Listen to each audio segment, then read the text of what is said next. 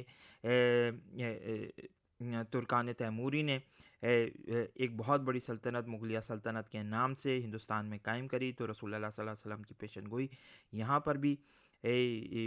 پوری ہوئی، اور ساتھ ہی ساتھ تیسری بار شکست، اب جب کہ تیسری بار ان کا ایک بڑا حملہ ہونا ہے تو ان کا مکمل خاتمہ ہوگا، جیسا کہ ہمیں حدیث میں ملتا ہے کہ یاجوج ماجوج قریباً مڈل ایسٹ میں آ جائیں گے، بحر طبریہ کا پانی پی جائیں گے۔ لیکن پھر ہم یہ بات بھی جانتے ہیں، تاریخ میں پڑھ سکتے ہیں، احادیث میں پڑھ سکتے ہیں کہ رسول اللہ صلی اللہ علیہ وسلم نے فرمایا ہے کہ اللہ تعالیٰ ان کی گردن میں ایک کیڑا نکال دیں گے، یعنی ایک وائرس پیدا ہوگا جو ان کو خاتمہ کر دے گا۔ بہت ساری اس میں پاسبلٹی یہ نظر آتی ہے، واللہ عالم بالصواب، کہ کرونا وائرس کی ایک ماڈیفائڈ فارم آخر میں چینیوں کو ہلاک کرنا شروع ہو جائے، اور پھر اس سے ان کا مکمل طور پر دنیا میں خاتمہ ہو جائے۔ یہ پاسبلٹی ہمیں نظر آتی ہے۔ تو یہ چیز ہے ایک اب ہم مزید احادیث کو پڑھتے ہیں، کیونکہ ہم ہر زاویے سے کوشش کر رہے ہیں کہ اس موضوع کو کور کیا جا سکے، گو کہ ان تمام ویڈیوز میں اس انتہائی بڑے ٹاپک کو کور کرنا انتہائی مشکل نظر آتا ہے۔ بہت سارے پہلو ایسے ہیں جو نظر انداز ہو سکتے ہیں، لیکن ہم کوشش کر رہے ہیں کہ آپ کے سامنے ہر پہلو کو وضاحت کے ساتھ بیان کیا جائے۔ اب یہاں ہم وہ مستند ترین حدیث پڑھیں گے جو ہمارے بہت سارے اسکالرز پڑھ چکے ہیں، لیکن آج آپ کے سامنے ایک بالکل نیا رخ اس کا پیش کریں گے۔ امید کرتے ہیں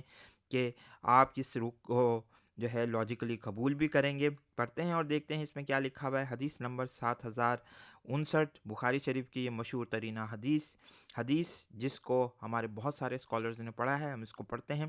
ہم سے مالک بن اسماعیل نے بیان کیا کہ ہم سے سفیان بن عینیہ نے بیان کیا، انہوں نے زہری سے سنا، انہوں نے عروہ سے، انہوں نے زینب بنت ام سلمہ رضی اللہ تعالیٰ عنہ سے،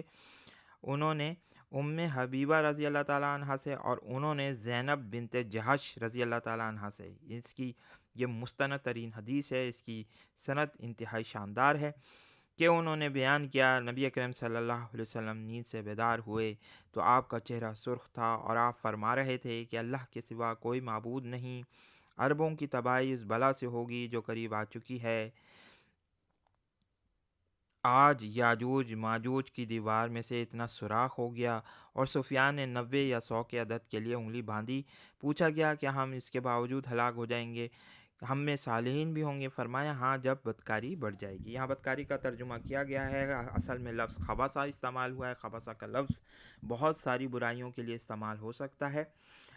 عربی زبان میں، اس کی طرف آتے ہیں، لیکن سب سے پہلے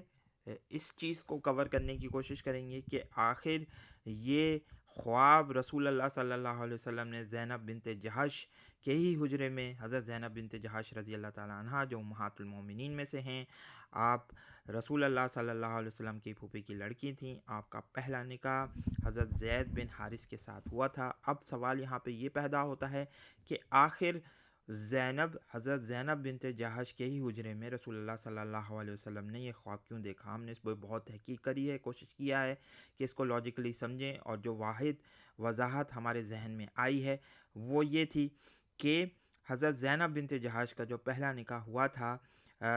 رسول اللہ صلی اللہ علیہ وسلم سے جو پہلے نکاح ہو چکا تھا، وہ حضرت زید بن حارثہ سے ہوا تھا۔ حضرت زید بن حارثہ رسول اللہ صلی اللہ علیہ وسلم کے لے پالک بیٹے تھے۔ یہاں آپ کو ایک بہت ہی انٹرسٹنگ فیکٹر بتاتے چلیں کہ آپ کا تعلق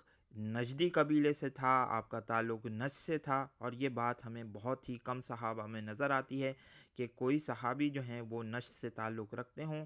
کوائٹ پاسبل یہ ہو سکتا ہے، یہ لاجک ہے کہ حضرت زینب بنت جہش کا نکاح ہوا، اور رسول اللہ صلی اللہ علیہ وسلم نے عربوں پر افسوس کیا ہے، ویل للعرب کا لفظ استعمال کیا۔ اس سے مراد یہ پاسبلٹی ہو سکتی ہے کہ رسول اللہ صلی اللہ علیہ وسلم کی اشارہ ان نجدیوں کی طرف تھا جو کہ مل جائیں گے ان لوگوں سے کیونکہ آپ کا تعلق بھی حضرت زید بن حارثہ کا تعلق وہ نجدی قبائل سے تھا، اس لیے یہ پاسبلٹی نظر آتی ہے، اور ایک تعلق حضرت زینب بنت جہش کا حضرت زید بن حارثہ سے بنتا بھی تھا۔ یہی وجہ ہے کہ آپ نے یہ جو بات کہی رسول اللہ صلی اللہ علیہ وسلم نے کہ ویل للعرب، اس سے مراد یہی ہے کہ جب نجدیوں کا تم اثر و رسوخ دیکھو، ان عربوں کا اثر و رسوخ دیکھو پورے عرب پہ، تو بس پھر سمجھ لو کہ بلا قریب آ گئی ہے۔ اب وہ بلا کیا ہے؟ انہوں نے کہا، بعد میں اس کو ایکسپلین کیا رسول اللہ صلی اللہ علیہ وسلم نے، کہ یاجوج اور ماجوج کی دیوار میں اتنا سوراخ ہو گیا، یعنی یاجوج اور ماجوج جب نجدیوں کی حکومت عرب پہ آ جائے گی تو اس وقت حملہ کرنے کی شاید یہ کوشش کریں گے۔ اب اس وقت یہ بات نظر آ رہی ہے، ہمیں صاف محسوس ہو رہا ہے کہ اس وقت چائنیز انٹرونشن بالآخر مڈل ایسٹ میں بھی داخل ہو رہی ہے، اور حالیہ دنوں میں جب اسرائیل پیلسٹین وار میں ہم نے یہ بات دیکھی کہ چائنا نے پہلی دفعہ تاریخ میں انٹرونشن کر کے بحیرہ تیبریا اور جو علاقے جو یروشلم کے علاقے ہیں یہاں پر انہوں نے پہلی دفعہ انٹرونشن کر کے اس مسئلے کو سالو کرنے کی کوشش کی ہے، اور یہاں اپنا انٹرسٹ شو کیا ہے۔ اور رسول اللہ صلی اللہ علیہ وسلم کی دیگر دوسری احادیث میں ہمیں یہ بات ملتی بھی ہے کہ یہ لوگ بحیرہ تیبریا کا پانی پی جائیں گے، یعنی یاجوج ماجوج پی جائیں گے، اور ساتھ ہی ساتھ دیگر دوسری احادیث میں بھی یہ باتیں ملتی ہیں۔ تو ہمیں صاف یہ محسوس ہوتا ہے کہ اب چائنیز انٹرونشن داخل ہو رہی ہے مڈل ایسٹ میں بھی، جہاں پر ہمیں آئل کے معاملے پر یاجوج اور ماجوج بالآخر اس علاقے پر بھی حملہ کرتے ہوئے مستقبل میں نظر آئیں گے، کیونکہ چائنیز انٹرسٹ سعودی عرب کے ساتھ بہت گہرے ہوتے چلے جا رہے ہیں، اور چائنا بہت حد تک سعودی عربین آئل پر ڈیپینڈنٹ ہے۔ اس لیے یہ ہمیں نظر آتا ہے کہ آئندہ آنے والے وقتوں میں کوائٹ پاسبل یہ بھی ہو سکتا ہے کہ خانہ کعبہ سے ایک بہت بڑا خزانہ دریافت ہو جائے، یہ بھی ایک ممکن نظر آتا ہے، یا دریائے فرات سے جو سونے کا پہاڑ نکلنے کا ایک واقعہ ہے